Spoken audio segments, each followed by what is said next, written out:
Guys, I like to honor, those of you that come on time, and we do have, a certain amount of time. We have a hard stop today.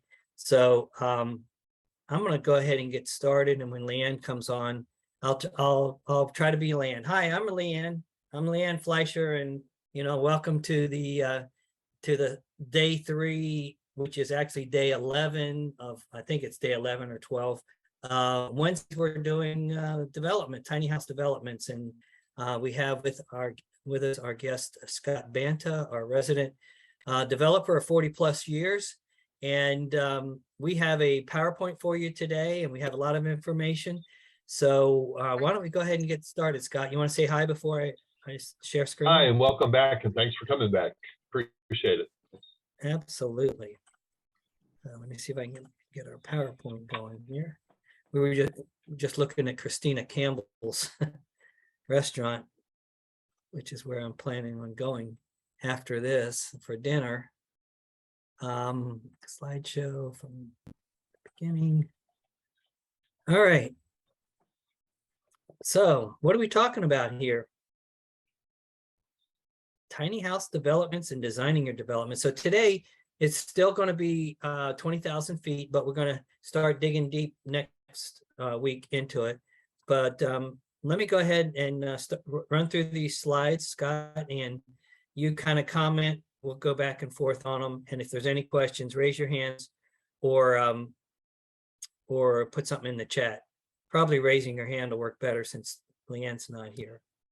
So go ahead. You want to talk about this slide a little bit, Scott? Sure. Always when we look at our community, whatever type of community we're going to do, and again, last week we talked about the different types, whether it's tiny house on wheels or tiny houses on foundations or container homes, or, in the configuration of how we're doing those single family detached or multifamily attached units, or how that's going to happen. So one of the things you always want to look at is what amenities can you support? And obviously the higher number of units that you have, like for example, if you have one entry and you have 20 units, your entry cost, let's say, is 30 grand, so it's 1,500 a unit, versus if you had 40 units, and then it would be less than 1,000 a unit. So, what kind of amenities can you support?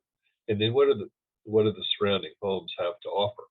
So, what do other communities, not necessarily similar to a tiny home community, but what are other communities offering? A lot of times with the big builders, for example, typically want to do 100 units to 200 units or more in order to have amenity packages. Pulte has a tendency to go into huge communities, and then they can offer a lot of amenities. Apartment guys seem to be doing incredible clubhouses these days, with $100,000 commercial kitchens in their clubhouses and fancy pools. And here in Orlando, we have a lot of resort development, even the single family homes on the south side of Disney. There's a lot of short-term rentals that go along. So a lot of those houses have pools, etc. So, do you want to have a pool, and can you afford it? And what's your weather? I think, Ron, are you in New Hampshire? Is that right? Or you're north, right? You're muted, Ron.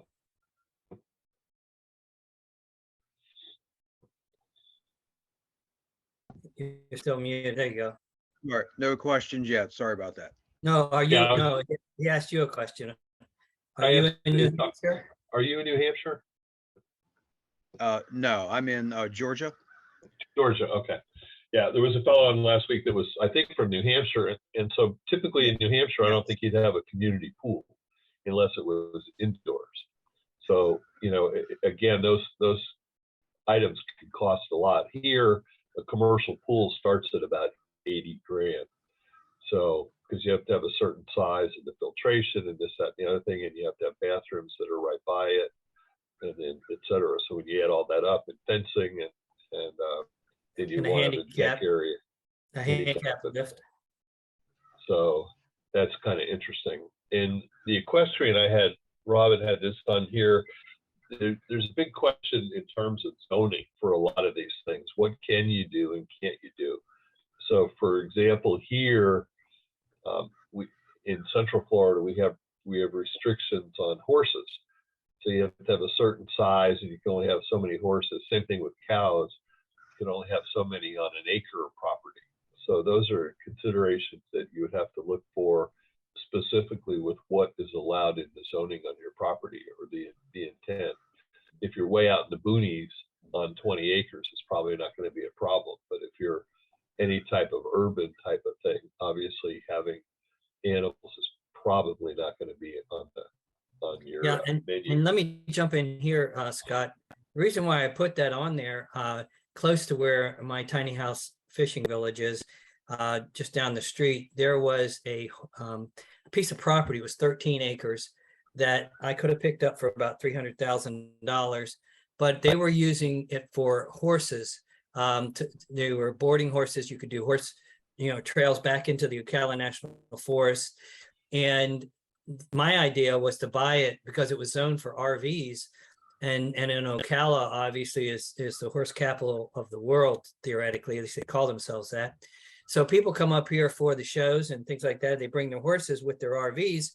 They could, pull into the RV spot. And if you had and they have the horse trailer, if they could get their horse out of the trailer and into a 10 by 10 paddock, I thought that might be a neat amenity for something in the Ocala area. That's a huge business, and particularly in Ocala, they have the World Equestrian Center. If anybody's interested, the World Equestrian Center is this huge facility. The developer spent over $1 billion with a B on it, and I got a personal tour on it about a year ago, and it was really interesting. I'd love to have the paver contract on that thing. There's got to be 10 million pavers. A lot of it's connected by pavers. They have a hotel, and they've just opened their 4th paddock area for the horses to stay. And then 10 miles up the road, there's a thing called Horses in the Sun. And Horses in the Sun is from a Ohio company that has one in the summer, and then they come down here. And the Horses in the Sun puts about 115, 120 million into the Ocala thing. So the RVs or tiny houses or cabins, all of that is becoming increasingly important. The World Equestrian Center has a very small area for RVs, and most of those are multi-million-dollar type RVs. Spaces are astronomical. Horses in the Sun has a small area too. So there's a number of RV parks around that feature RVs, and we're starting to get the impression that we're going to see some more tiny house type communities where somebody could come in and almost use it just like an RV. The next slide, ocean, considering saltwater corrosion and surfboard hangers, outdoor showers. Near the ocean, obviously corrosion's a real big interest point, but in terms of your construction, you'd look at doing things like a lot of the oceanfront condos we have here are using nylon screws and nylon fittings, for example. And then you have to get into obviously that or stainless because everything else is going to rot, rust. So you have to be really careful with that. We haven't seen the land prices for oceanfront or anything near the ocean are so high that it's, I'm not sure that you can make a tiny house community work there. Because we're really close to Daytona. I think over at, is it, what's his name? Jeremy Rickey went over to the west coast of Florida and bought an existing RV park and has put about a dozen tiny houses in that RV park. It's not right on the ocean, but it's like a block off of the ocean there. So I don't know how he's faring with these tiny houses, but I know that he's renting them out pretty much full time at about $250 a pop a night. So they, the groups, you and I have talked about this, a group's done it up in Cedar Key, which is right on the Gulf, about it close to an hour southwest of Gainesville. And it's a little community, kind of resort community there. They have tiny homes on wheels and container homes, and they are operated as like an Airbnb. Right. And it's and we talked about last week. They're busy 20 to 22 nights average, 22 nights, and they're getting from like 130 to 210 or whatever the numbers are per night, depending on what the unit is. Obviously, considerations of where you're located. My wife and I have been going up to the Blue Ridge Parkway in the North Carolina and Virginia mountains. Last year we did the Skyline Drive, which is the Virginia part of the Blue Ridge Parkway. And I've been thinking that there are very few exits on the Blue Ridge Parkway. And same thing with Skyline Drive. When you get off the exit, most of the time you have to go 20, 25 minutes to get to a town to have any amenities. And I thought it would be a great place to pick up 5 acres and toss 50 tiny houses on it and operate it as an Airbnb for people that are hiking the Appalachian Trail and utilizing the Blue Ridge, those type of parks. I've been going out to Sedona, and there's a small 6-home or 8-home tiny home community on the easterly northeast side of Sedona, which is kind of interesting. So those kind of areas, anything that's tourist, up north, you have the mountains. I'm getting ready to go out to Vegas, and we're going to be going into Utah to some of the parks out there. And so we're going to be looking at what facilities are out there. There's another company called Boxable. I don't know if you've heard of Boxable. It's Boxabl. And I toured the plant last November. I'm going to go back through a tour again. D.R. Horton, which is a national home builder, has invested a bunch of money in it. They have a house that folds out, and they're currently selling it in the low 50,000s for the house. And you can get 2 on a semi trailer, and it's really interesting because it comes with the appliances and everything in it. It folds out, takes a small crew a day to put it up, or a couple hours to put it up. They're really good. So those are kind of interesting too. So there's a lot of different things you can do with different units. Yeah. Can I ask you about Boxable? Sure. Is that okay to interrupt, or should get to the presentation here? No. Feel free. Go ahead, Jonathan. I am curious, since you've actually seen their factory, because I've heard rumors that it's maybe more, to use a term from the technology industry, vaporware than real. Do you believe they're actually going to ship the product? Yeah, their first order was 160 some odd units. I think it was 168 units for the government. And then, which they have, from what I understand, shipped now. I went into the plant last November, in November of 21, and they were just really kind of opening. They had about 130 people in there working at the time, and they were cranking out about 1 every couple of days. Ultimately, they wanted to get it so that it was nearly kind of like a car when a lot of robots putting it together. They're doing their second warehouse right now, so I'm not sure. In the facility that they had, which was up in Northeast Vegas, near the racetrack, they had there were a number of buildings they could have expanded to. So I'm not sure where they're going from there. We talked to them about, because we want to do 2,000 tiny homes in the next couple of years, 3 years here in Central Florida. And we talked to them about, but they couldn't deliver, and we weren't ready to really go anyway. And now Horton stuck a bunch of money in it. They were selling their stock at 80 cents a share, and they just raised, I think, 120 million. And I'm not sure how much Horton put in, but some of the big builders are now getting into the build for rent or build to rent BFR BTRs, and I think we're going to see some of them doing tiny home communities as an alternative for affordable housing. It's really kind of interesting. It's going to be fascinating for me to see where it's going to go over the next 5 or 10 years. What's your take on, and sorry, I'm taking this off track, just please stop me. No.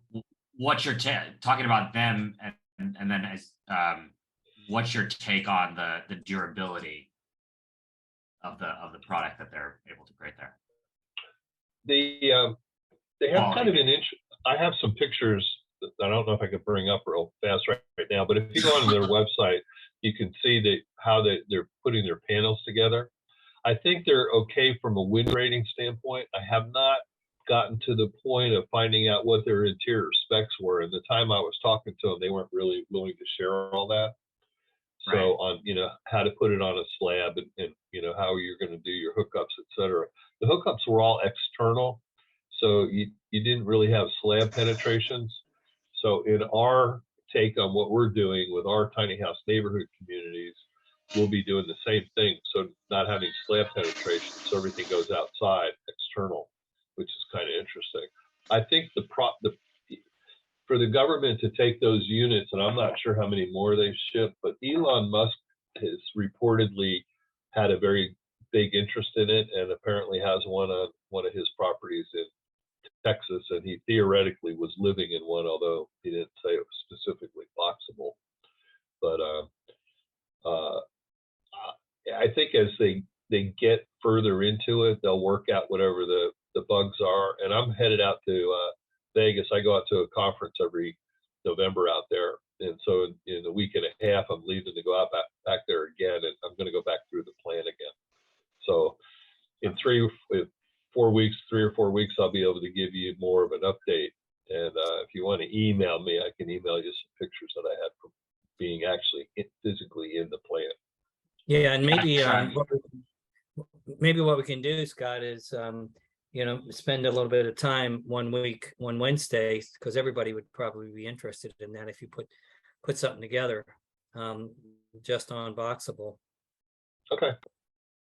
I'd be happy to do I don't that. know Let me anything about them, but I've spent much of my career in Silicon Valley, and the history of companies raising fantastical amounts of money with great marketing, but before they've shipped product at scale is not a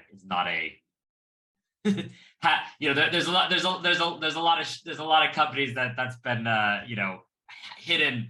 Great showmanship is hidden more fundamental faults. So it'd be great. It's great you're actually going to go out there and see what's going on. Well, part of the tour was we actually got to walk in a unit that was sitting in the parking lot. Right. It was a little bit dolled up in terms of it. One of the walls was all glass because they were kind of using it as a demo thing. Right. But I thought the space was very incredibly well used. The bathroom was beautiful. It was nicer than the bathroom in my house, and they kind of had a divider between the bedroom was kind of like a studio, if you will, just the bedroom part, and it had a dividing wall in it with a TV that came up on one side, and the other side had a fireplace. I mean, it was really cool. And the kitchen had, basically a full size refrigerator in it, and appliances, and it was just, and all of that was packed in 400 square feet. And I thought it was just an outstanding use of the space. I mean, my wife died tomorrow, I could live in one. Yeah, I mean, Well, our question, and then I'll stop, was, is this a Uber where as long as they're bringing private equity, they're not actually making, it doesn't work. Their investor promise is, hey, once we get to scale with all these robots and all this kind of stuff, we're going to make money off of this, but don't worry, right now we're losing money on every single unit, which sometimes work, but in today's financial environment doesn't work. Or have they actually gotten those units to a point where it's profitable, or they're at a point of profitability? Does that make sense? I would imagine that. I mean, it's like if I do a widget like a pen here. Let's say if I do this pen, right? The first one that comes off the thing costs me $1 million. The second one that comes off costs $988,000. And then by the time that I build the millionth pen, I'm down to 69 cents or whatever. So I think the same thing's going to happen with Boxable, because it's kind of a new idea, and they had to build up their whole marketing thing. When I was in the plant, we saw a bunch of units that were all in various stages of construction. So I know they were actually doing it. So I could specifically say that. And I took they let me take pictures inside the plant. So I have a whole bunch of pictures that I took of different things happening. So, well, I think what we'll have to do is kind of wait and see. I know I met Boxable for the first time 3 years ago before COVID. In 2019, they had an innovative housing showcase. on the mall in Washington DC, and they were there, and that's where they hooked up with DR Horton because DR Horton was one of the sponsors of that. But they've been in process for many years, but it's good to hear that they're finally creating something here. But let's move along, guys. We got a long way to go and a short All time right. to get. So when we're talking about our development, what are our discretionary items? And this is just a sample of them, but what are they, Scott? I think it's kind of interesting when you look at what you're going to do, and again, it depends on what your theme is, whether or not you're going to be resort, or if you're permanent residence, or if you're rental, and also it's going to depend on what income level you hit. And we talked about that briefly the first show, and we'll have another conversation about this coming up. But our particular level of affordability, if you will, is for people that make 80 to 120% of median income in any given area. And that all depends on your household size and where you are. And on the first one, if you want to go back and if you could look on the old one, we had a website that was on there where you could go into a national government website and find out where your area is, or any area that you're particularly interested in, and find out what the median income is. And then, so the low income, and then you got the medium part of the low income, and then the moderate income, which is, and then up to the 80 to 120%. So all that's going to factor in on what you're doing. In ours, we're going to do public laundry in a little tiny small clubhouse area. And that, we think, it will be that money will go right back into the HOA and help defer the HOA bills. But if I'm looking at a 400 square foot tiny house, or even a smaller one, let's say on wheels at 180 or 200 or whatever, then that 30 by 30 or 36 by 36, inch square that's 5 or 6 feet tall is some space that I may not want to give up. And so What space is that? What you're talking about there with the 36 by 36 by 5 foot tall? What space is that you're talking about? A stack washer and dryer, and now they're making a unit. Got it. Now they're Okay. making units that you can do the wash and dry it in the same thing. So they're going to be smaller and smaller, but still you want to think about that. Community center for us is small kitchen, etc. So you can have that be to whatever extent you want. If you were going to do, let's say, veterans, organized towards veterans, you may want to have an area in a community center where doctor groups could come in, or psychologists could come in for PTSD sessions, etc. So, again, depending on what you're trying to do, if you're in a more of a resort area, then you're going to want to have fire pits and barbecue grills, and a lot of seating areas, and maybe even a small mini theater thing where somebody could come in and have some entertainment, depending on how many units you have. Community gardens are becoming really, really important. People like the idea, and if you're doing, let's say, 50 units in one spot, and you can do it conveniently, there's always a few people that you're going to have in your community that'll kind of take that over and run it. And it'd be kind of neat. We were going to do a veterans, one of the ones we're going to do is a veterans, and we'll want to have that community garden where people can grow tomatoes and vegetables and different things, so where they can all share in that. If you're going to have kids, the playground is going to be important. Pickleball's gotten to be extremely popular. I still haven't figured that one out yet, but there's a group in Orlando right now that just announced that they're going to be doing a pickleball facility where people could come in from all over the country and have tournaments, etc. We have a lot of things here in Orlando that most other places don't have. We have USTS, the USTA Tennis International Headquarters is here now, and we have a lot of that kind of stuff coming. So it's interesting. Well, pickleball is not a bad word. You basically have a tennis court that you have a little bit smaller court on. So if people don't want to play tennis, and I know I live close to the villages, and I thought it was just in the villages, but then I found out a couple of years ago that they are having tournaments all over the US for pickleball. It has become a sport. And I'll also want to interject in here this last weekend. I don't know whether you're close to Danville, Georgia, but this last weekend, there was a tiny house show there. And what Tom and Denise Riles have done is they bought 10 acres and they cleared it off, and they've put some horses on there, and they have a pig, and they have their house. But they also have 6 tiny houses, and then they had another 5 that came in for the show.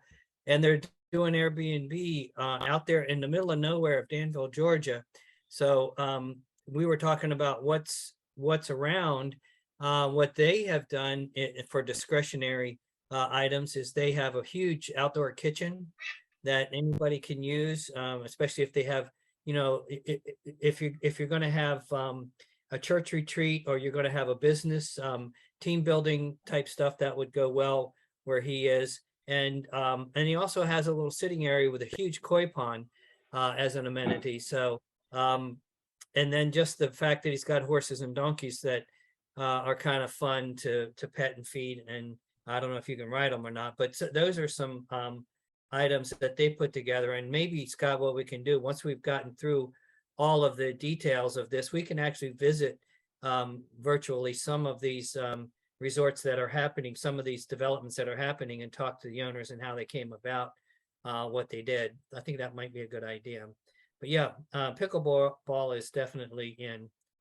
And then the public Wi-Fi, I found out he has public Wi-Fi there. Basically, he has 5 stations, and anywhere you go on that 10 acres, you get Wi-Fi. And he just has that open to anybody that wants to come Airbnb his place. So that's something else that's pretty reasonable. We bought 2 of them while we were there, and they were about $300 each, and they run about $85 to $120 a month for that Wi-Fi, and it's supposed to be as good as any other except for fiber optics. Jonathan will get a kick out of this in terms of the tech stuff. Is what they're saying now at a lot of the communities in Orlando. The first thing that the buyers do is look on their phone to see how many bars they have in the sales center. So it's become a huge thing. And we have a development here called Lake Nona, which is down by the airport, which has gotten to be, it's huge. They have one of the, and Jonathan, you can correct me on this, but one of those centers that has the super high speed. I think it was Google did one in Kansas and a couple other places. But anyway, Lake Nona is one of those. So some of the people in there are really pleased with the extremely high speed of the internet there. The other thing we look at is open and closed storage spaces. For permanent residents, that could be an important feature. So you could almost have your little own mini self-storage spot on site where people could, store Christmas stuff and some of the other things that may not be able to get into a 400 or 500 square foot unit, even in a loft with loft storage. The other thing And RVs. And RVs. Yeah, have an open storage for RVs. That's a big thing in a lot of places. That again gets back into the size of your property, how much you're paying for it, whether or not you can, that's economically feasible. A lot of the pets, farm animals, chickens and pigs and stuff, a lot of that here depends on zoning. They're just starting to open up chickens in a lot of areas, like downtown Orlando now has an ordinance that allows chickens a certain amount on certain size lots, etc.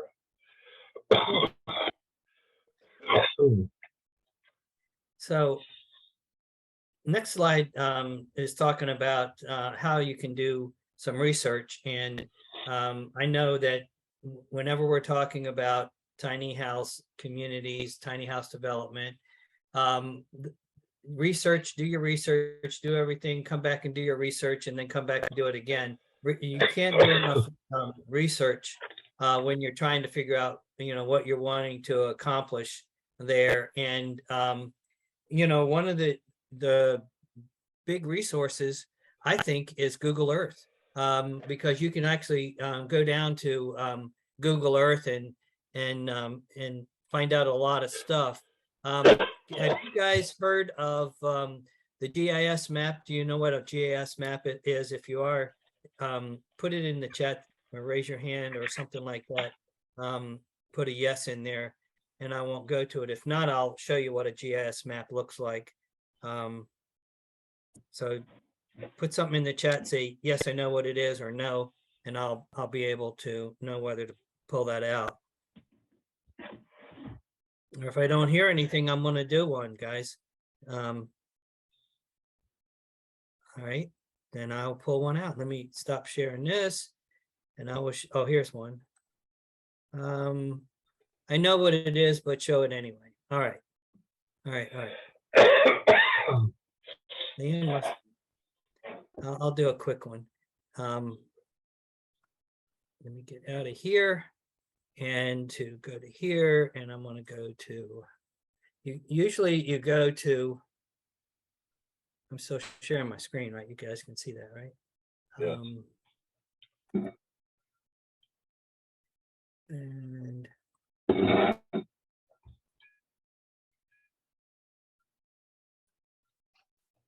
you want to go to the property appraiser's website when you're doing this, and you got to get the right Marion County. There it is, Marion County Property Appraisers. You are now leaving the Marion County. Yes, I want to leave it. All right, so we're going to click on this beta map test, accept the terms, and on this map you'll see an entire the county, and you can, the neat thing about this is you can zoom in on this map, and I'll just zoom into an area that I'm familiar with. This is our fish camp here on the Ocklawaha River, and this is there's 3 developments that I'm involved with here, and let's just look at one parcel. This map has layers to it, so you can go down to the layers and click on aerials, and it will come up with the aerial of that. So here is when you're doing your research, this is an area that I'd like to put some tiny houses in. I already have this parcel right here. It's on a lake, and I want to buy this parcel and this parcel, and I bought the tax certificates on this parcel, and I'm wanting to put some tiny houses here, because if you scroll out, you see that it backs right up to Ocala National Forest. So it's kind of a neat thing. And so if you want to find out information about a parcel, you can just click on here, and it tells you, you know, Robin Butler, I only paid whatever it says here, $3,000 for it, $3,700. That's the just market value. Paid less for it. It was a surplus sale, guys. Hate to tell you, but anyway, it tells you what's on there and everything about it. So it's kind of cool. So that's what a GIS map will do for you. It'll give you the information about what's in the surrounding areas, and you can take a look at it. You can zoom in pretty close, like you can really zoom in. These aerials were done before we did any remodeling to it, but they will. Well, this one's not all that clear, but usually you can actually see the cars and everything in this when you're trying to do your own research. So that's what that is. If y'all are interested, we can have a whole session on just doing research, because I've been Probably. teaching that Good to the idea. local real estate investor associations for years. Although I'm not involved there anymore, I taught classes for 3 different ones on how to research. We could spend a whole thing on how to research. A couple other sites that I want to toss in here. One is USGS, United States Geological Service. USGS, if you're interested in topography, that's where we go for topography. So if you're looking at any areas that have, you know, extreme topography, one of my closest friends just bought 30 acres up upper peninsula part of Michigan, UP, and it has severe topo on it, and it goes down to a lake, so it's really nice, but he has to be really careful of what he's going to do there with his cabins, etc., because he's going to have to flatten areas because the whole thing is on a big slope. He's going to have to flatten areas to put his product. So if you're looking at any kind of slope at all in an area, let's say if you're going to go into North Carolina or North Georgia or wherever, or even out to Sedona or any of those kind of places, the USGS will let you pull up topo. And Zillow's pretty good too, because you can pull that up a street view and actually kind of walk down the street and see what's going on with the Zillow. It also gives you values, estimated values, rental values in the area. So that's a good place to do some research. And what's the other one called? Real something. Anyway, I don't know offhand, but yeah, we can spend a little time on talk about these communities here. Did you click on any of these? Scott, before, did you check these No. out? Not those, but we have some other ones on further slides down we could talk about. All right, well, these right here are places that you can go to, and I put these links in the chat. So if you go to the chat and go right to the first item on the chat, you'll find these links. And so on it, you can just click on them, and it should just take you right to that. This one here is not doing it. Try Casa. Anyway, it's not working for. Oh, I know why it's not working, because I'm not doing a slideshow. That's from the current slide. There we go. Now I just click on one, and here comes Loaves and Fish. This was a community they did something kind of cool with this community.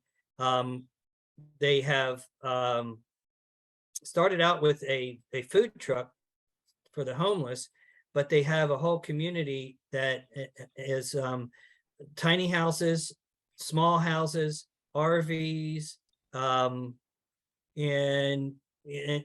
this is a good community. If you're thinking of a community for the homeless, they have phase 1, now they have phase 2, and they have a whole design for what houses are going to be on there. And what they did is they reached out to the local builders and say, hey, I know you, would you like to make some impact on the homeless? And they come out and build a little house like that. These are cute little houses here. So that's just one of many that you can look at, guys, if you're interested in doing something with them. How do I get back here? There we go. And there's Week Casa, and there's the Getaway House, and Search Tiny House Villages is a compilation that Jill has put together of a lot of communities. So when you're doing your research, you can go to these communities and pull them up and see what they're renting their units for and where they are. And it's just really a good resource if you're looking, if you're trying to do your research. You can filter by location, but here's 1,800 monthly. Here's Lake Matthews, and she just has probably 400 here. Here's one in Florida, Naples, Florida. There's a tiny house in Fredericksburg, Texas. So anyway, just wanted to share some of these links with you. And then Scott, you want to talk about Tiny House Industry Association? It's an association that has a lot of information. They have a lot of webinars, and they have different folks talk about different things, and they have house plans, floor plans, and different things. It's a good website to go to over here, tinyhomeindustry.association.org. It's just another resource for you. And when we're doing research, we can't do enough. And I want to stress that. So what are concept plans? Okay, concept plans are kind of what we just look like a little bit. I'm going to share my screen real fast here, if I may. Oh, you need to stop sharing. I just Stop did. sharing for a sec, Robin. Okay. I did. All right, then I'm gonna, can you, let's see, I can share. Okay.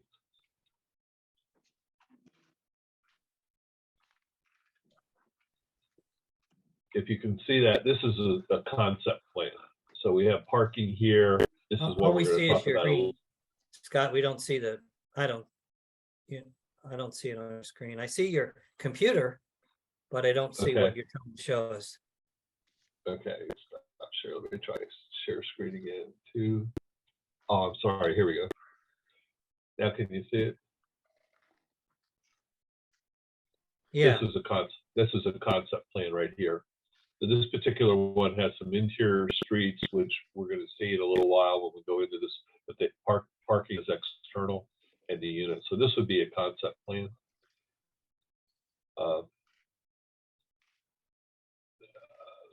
That's the other one I have right now. So, but going in this, we'd start always with a concept plan. So go back to your slides, Robin.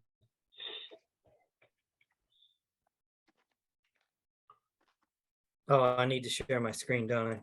Yeah. All right, let me go down here, share screen, share.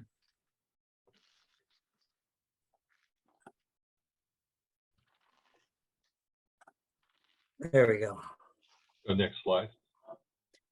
Okay, concept plan. Okay, So typically we don't spend a whole lot of money on a concept plan when we're going to a municipality or a county or a burg or a village or a town or whatever city, whatever you're going to go to. So we would do that kind of a plan that shows the general layout. And then we'll be working in with the usually planning and zoning staff. It depends on where it is.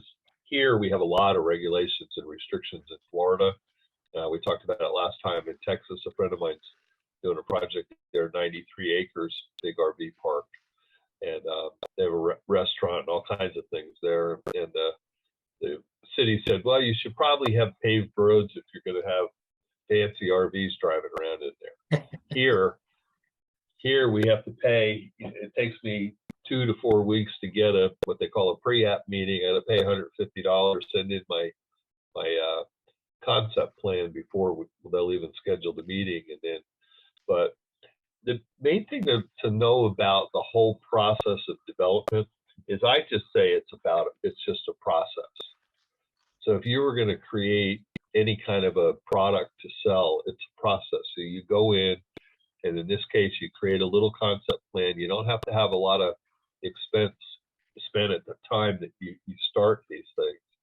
And then you go in, and then in Florida, we have a thing called Muni Code, MUNICODE, Muni Code. Nearly every city and every county in the state of Florida has their land development code, or their land, which is the land development regulations, are on Muni Code.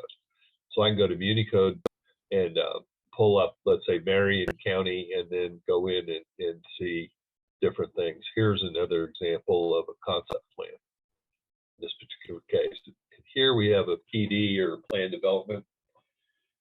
That's plan unit development is what it's called, PUD. And what the PUD does, instead of straight zoning, a lot of places are not allowing tiny homes because of zoning. There may be a building restriction that says you can't be less than 850 square feet for a single family residence, etc. What the PUD does, and we typically call it contract zoning, which is a really no-no term for the planning department staff, hates that word. But what it really does is you go sit and talk to them and say, I want to do a 400 square foot house. And they say, the first thing they'll say is, well, the minimum we have here is 850. And then you can say, well, how can we do this? And then what happens, you end up creating a PUD, which you go in with your plan, and you're going to have different size lots, and you're going to have this, that, and the other thing, and you're going to show them all the things, and they're going to say, well, you need to have a 25-foot buffer all the way around it. You got to have a fence on 3 sides. You got to do this, that, and the other thing. And down at the bottom, the comment is it allows P&D staff to add controls, modify some regulations to allow your development. and it allows you to kind of join with the P&Z staff, and you end up sort of creating your project together on paper. So if you can remember that it's a process, I did a lot of consulting for a building company here from 02 to 07. And the guy who was the CEO of the company would get mad at the planning and zoning people. So they would say, well, here's what your street sign needs to look like. And he'd say, well, hell, show me that in the damn code. And because we don't want to do that. It doesn't have to, and then they would say that. I always go back to my Kohl's story. First Kohl's that came into Florida was in Orange City. I happened to be doing a development there, and I had the same attorney, and I was on the same schedule of meetings that they were on, and they always went before me. So the Kohl's guy came in and showed him a picture of what Kohl's was going to look like in Orange City, and he said, "We're so proud. This is going to be the first Kohl's in the state of Florida." And he shows him the picture, and the planning and zoning guy gets up and shows him all the foo-foo stuff that they wanted on the outside. And then he sat down, the guy, Kohl's, came back up. They went back and forth a few times. And now you look at the Kohl's that was built there, it's beautiful. And there's 3 other Kohl's within about 10-minute, 15-minute drive. And they all look like the front of a Walmart. They're just plain Jane. But the one in Orange City was really nice. So you have to think of the process and what do you need to do in order to have a cooperative venture with them. And the PD is a way that a lot of planning and zoning staff people can get around the regulations, which will not allow you to do anything that you want to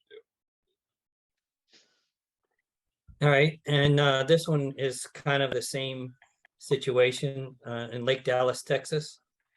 And what Terry Lathrop did was went to city commissioners with this this plan and told them what he wanted to do with parking and landscaping, and he was able, I think it's not 13, it's 16 tiny homes that he put in here if you count them. So yeah, and then and you wanted to talk about the central amenity area that he's got there?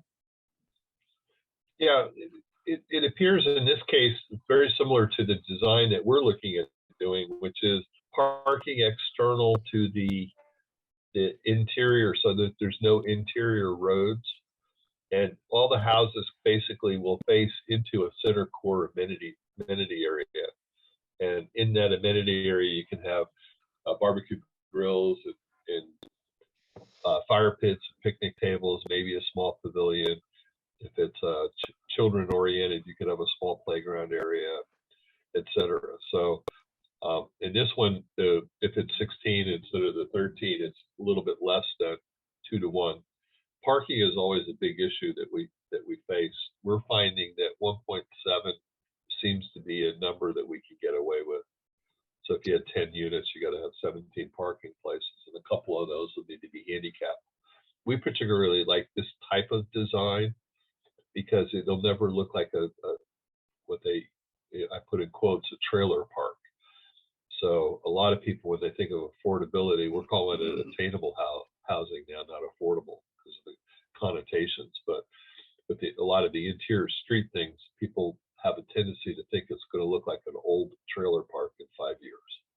And so one of the things you want to try to do is assure your government that it's not going to look like an old trailer park in 5 years. And this is a 1 acre parcel, guys, that had an existing house on it. So it already had water and sewer and electric on it. Of course, they might have had to their taps or something in order to supply all of this. But you know, the old house that was on it, he may turn into a clubhouse or something. He's not sure on that. There's basically 2 buildings on it, 1 house and 1 outbuilding. But you could do the same thing on just a 1 acre parcel. And if I get a chance, I'll get V of I think they're Homestead. No, they're not Homestead. Anyway, they did something in Williston, Georgia, on an interior lot in the city, and we'll see if we can do a tour on that one if we get a chance. You want to talk about South Park? South Park is kind of interesting. I have their website, southparkcottages.com. You can look at it. They did a typical street type layout, but those are not driving streets. you can see in this plan on the top left and the bottom right are parking areas. And then I think the top left area may be an amenity area. I'm not sure, but if you'll stop sharing, Robin, I'll share this real quick. Yeah, he had to reach some kind of permeability requirements there. So all that other stuff, he used some material called anyways, he calls them bike paths. And he also needed to have a way for the fire trucks to get in there. So he had to put in some special quote unquote bike paths that the fire trucks could pull into. We'll take it takes a minute or two to go through a couple of these. Can you see that? Yeah. So you can see the outside street here, and you see the parking area, and then it's going to zoom in. This is a rendering. I thought they did a pretty nice job with this in terms of the rendering. But one of the issues that you're going to have is fire separation between the units. So we're finding that they're going to want 12-ish feet in a lot of cases here between the units, so that either that or you're going to have to be able to drive the fire truck in front of it and maybe behind it. So you can see the little streets that they have here. They're streetscapes. And these are renderings, obviously, of the units, but you can do it landscape, etc. And there's 3 acres. These are about 3 acre places here. And they are detached condos. They're selling the unit and renting out the like a HOA. I think it's $99. It's really reasonable, I think, for the HOA fee, starting out anyway. We're going to be doing that same thing. Here's a kind of a rendering of what the street could look like. What they're doing, it'd be stabilized if the fire truck could come in on it, but it's heavily landscaped. It's got pavers, etc. So there's a lot of things you could do with it. I thought that was particularly nice. You can go back, Robin.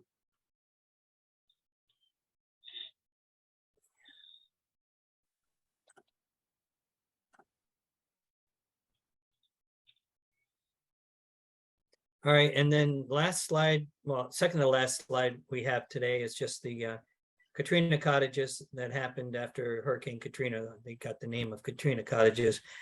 And what is that all about?